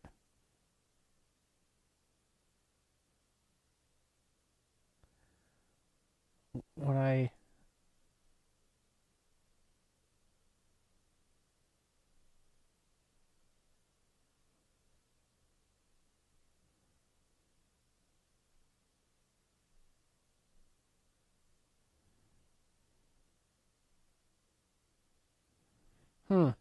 So I'm just reading here Apple's documentation, and there is a way to do it, but it does also implement. It also can cause some issues. I'm thinking. I think we're not going to do that today. I think that we're getting pretty close to coolness today. So I did want to do a couple other things though. So where was on my computer I have a logo that I want to load into that UI image. Let's get that in the asset catalog so that we got that figured out. So let's see here. So in that Android app, I'm gonna go find that Android code that I wrote because that Android app has the logo in it, and I can just borrow it from there, right? I mean that's the don't want to recreate the wheel on this because we want it to be as close as the Android as possible. Let's see here. That would be under an Android. That's under source and then main and Android. Oh boy, there's something called asset folder. Actually, it'd be in it's called resources. There's a resource folder, and then there's something called a drawable folder. Yeah, there it is. All right, it's in. Let's get the highest res version we can get. All right, we're gonna copy these two to my desktop, I think. Nope. Nope. Don't do that. Is it controls right? Oh, control. Nope, it's alt. They should be on my desktop now. And let's see if they're on my desktop. They're on my desktop.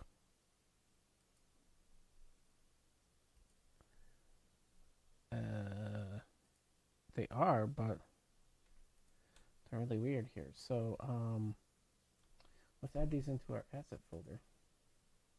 So here in our asset, we're going to make a new logo. So a new image that we're going to call it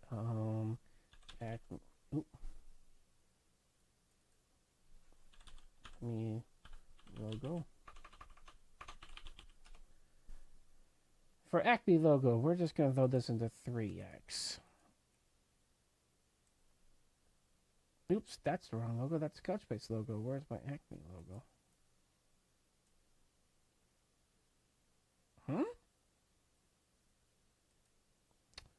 Huh. Didn't copy over. Let's try that again.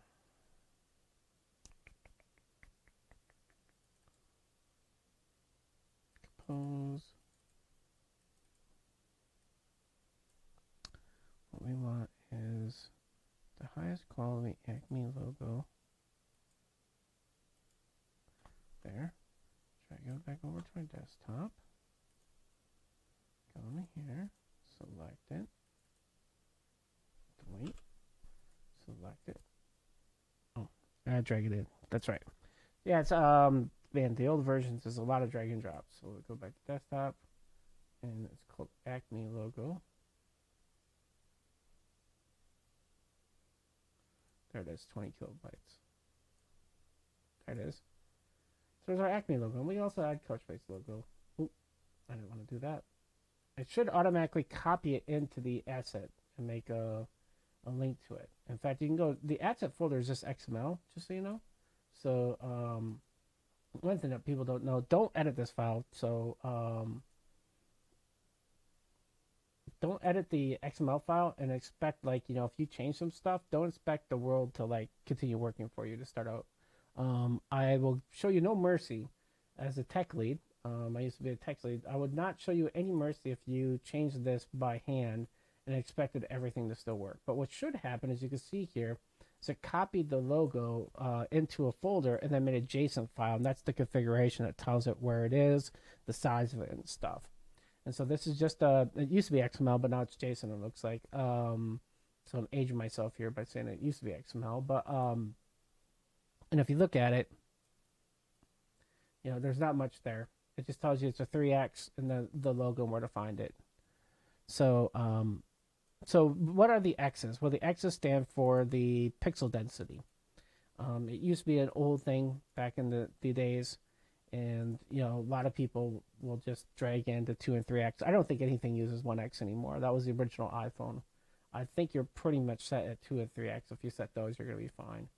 And then the other thing I wanted to grab was the Couchbase icon. So it's doing new Couchbase.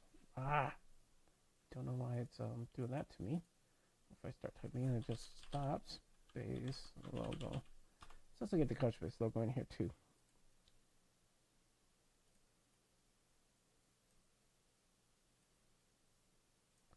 There we go.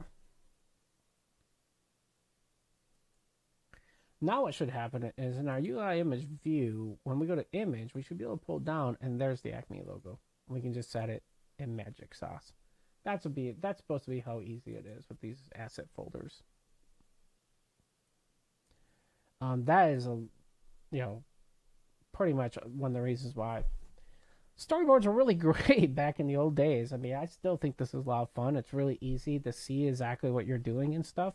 I admit that constraints seem like they're hard, but once you get used to them, they're not bad. And of course, this is a really easy UI. We only got like 5 or 6 elements on this screen, so we're not even getting into a complicated UI in this one. But you can see there's the Acme logo. It seems to be working pretty good. And I could type in demo@example.com.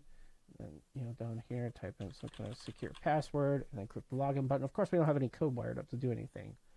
But for the most part, that's a very similar thing. So the last thing I think I wanted to do was I wanted to make a new component for the text field here. And by the way, all this is way easier in Swift UI. Holy man, we would be done. We would probably be having coffee right now if this is Swift UI. I will fully admit that Swift UI really makes writing some of this stuff super fast. Nope. That's not what I wanted to do at all. I wanted to go into components and say file, new, file, not editor. All right, let's take a look here. We're going to make another Swift file. We're going to call it login view container. Login container view. Okay. Remember how we did it earlier here with our text right here, where we're overriding kind of UI text view, and we can now split this actually. Let's hide this, and we can cheat a little bit. Oops. Well, I guess it doesn't matter which side's which. So see how we have the syntax here? We can kind of do the same thing over here, but for a UI view. We can say import UIKit. That looks great. Class, and we're going to call this login container view. We're going to inherit from a UI view, and then what we want to do inside here, we're going to say IB inspectable, and we're going to call this var corner radius again. In fact, we can just steal it from right here.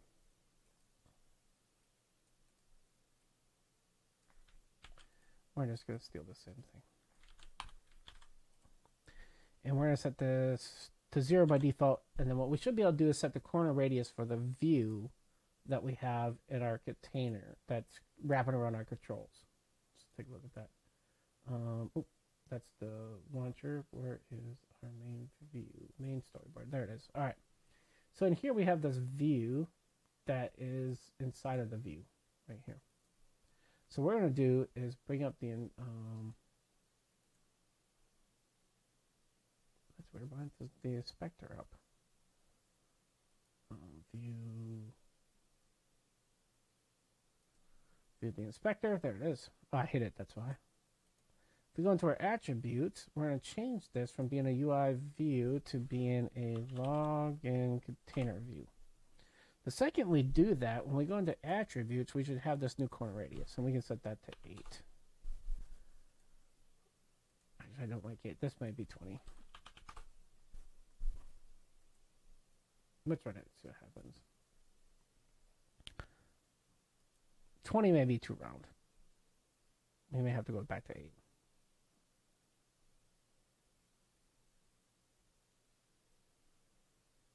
Or I may not launch it off. No, actually, that's exactly what I was looking for. That's perfect. So look, we've got corner radiuses now. This looks like not a square box anymore. It looks more, a little bit more modern, right? That's pretty easy, right? We just went through and modified, made a subclass of the UI view, went through and added an attribute so we can see inside of storyboards.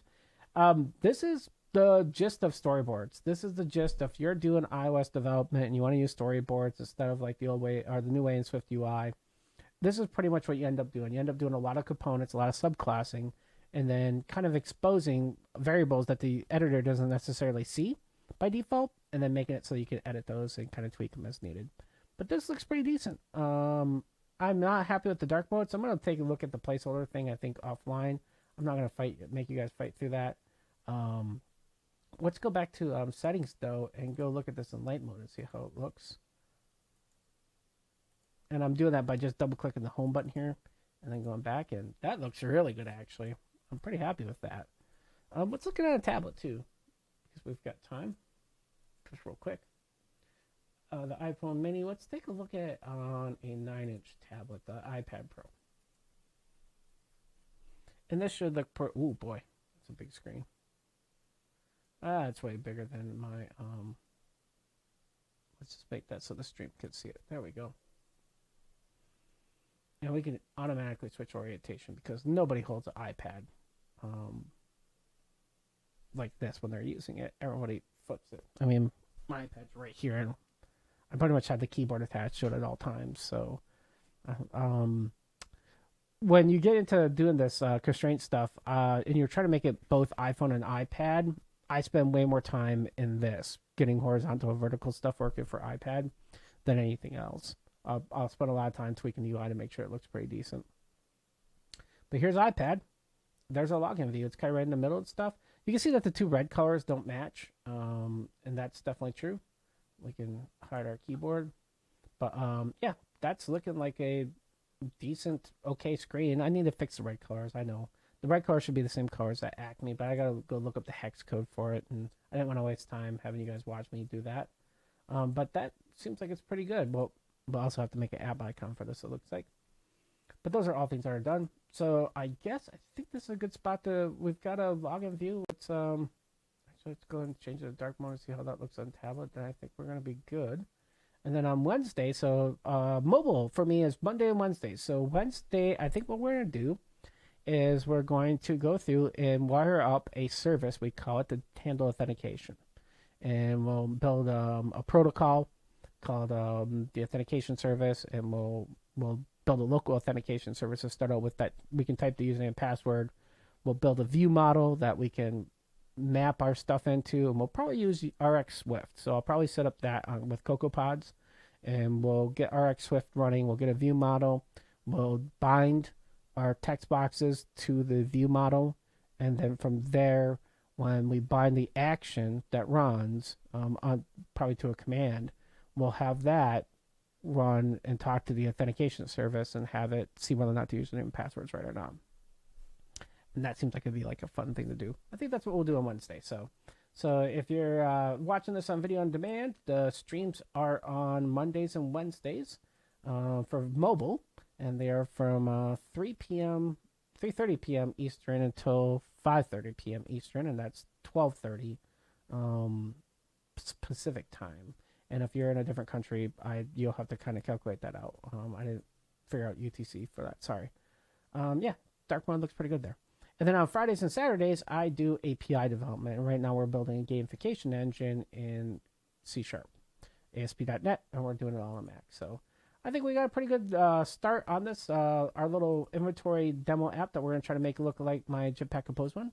And we've got a plan we've got a first screen done with our storyboards. I'll check this into GitHub, and I'll also, when I post the video out, put links to the repo. And I look forward to seeing you all on Wednesday or watch it on video demand. And I'm getting more views on video demand than I am on the live stream, and I get people in different time zones all over the world, so that's understandable. Appreciate everybody. Sorry that the stream broke there and we had to have 2 separate streams on it, but